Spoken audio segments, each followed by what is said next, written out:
Peace family, welcome back to the channel. As you can see around me, there's a lot going on in the RV right now. I'm putting the finishing final touches on a lot of things, and so it's a bit messy in here. I just got a huge order for a bunch of stuff that I needed to get a lot of these little things finished.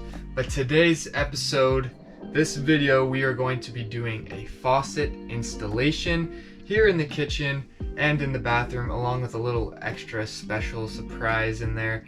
And we're going to be getting those routed and set up to the fresh water lines, and that will allow me to test the water pressure again since I've had them open for so long.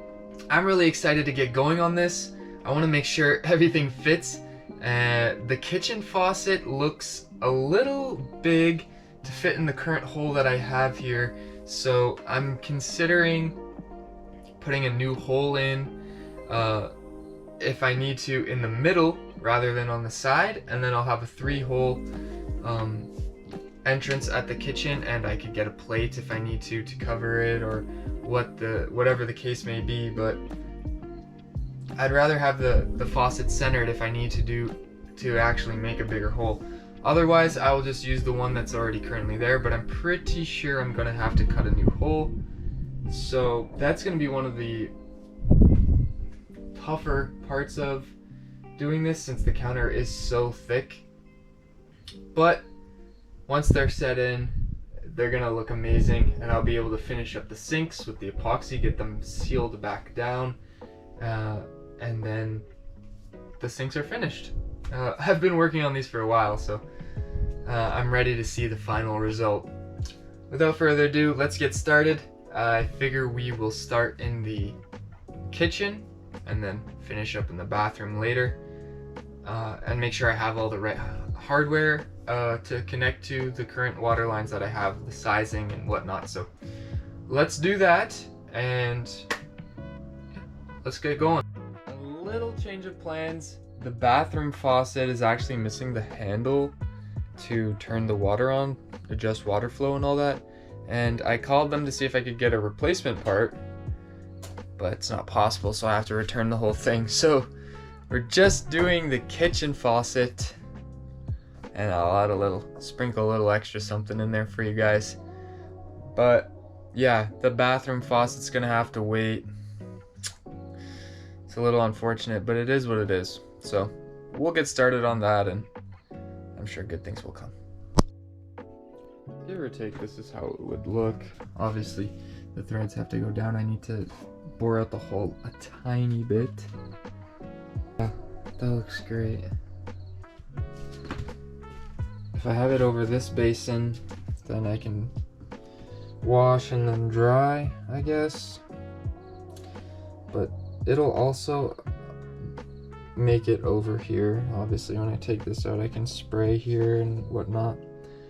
I just kind of like this side a little bit more than this side. Essentially, this piece opens, and this is like just your straight water flow, and then this piece, when you hold it down, it sprays, but only when you hold it down. So pretty cool. You can slide one of them out of the way. You can have just this one over here and that one out of the way, and whatever.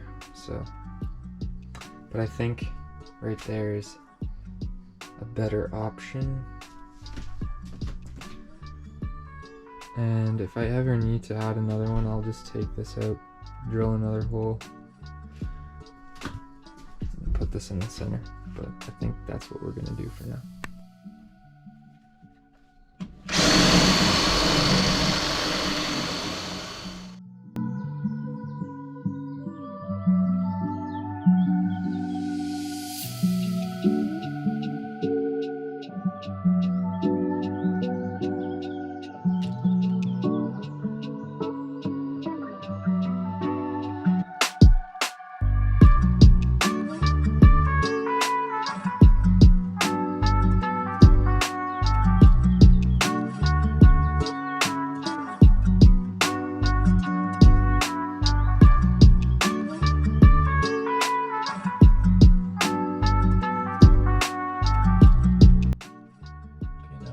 these washer and lock on to the base of that, and then I can screw the sink in.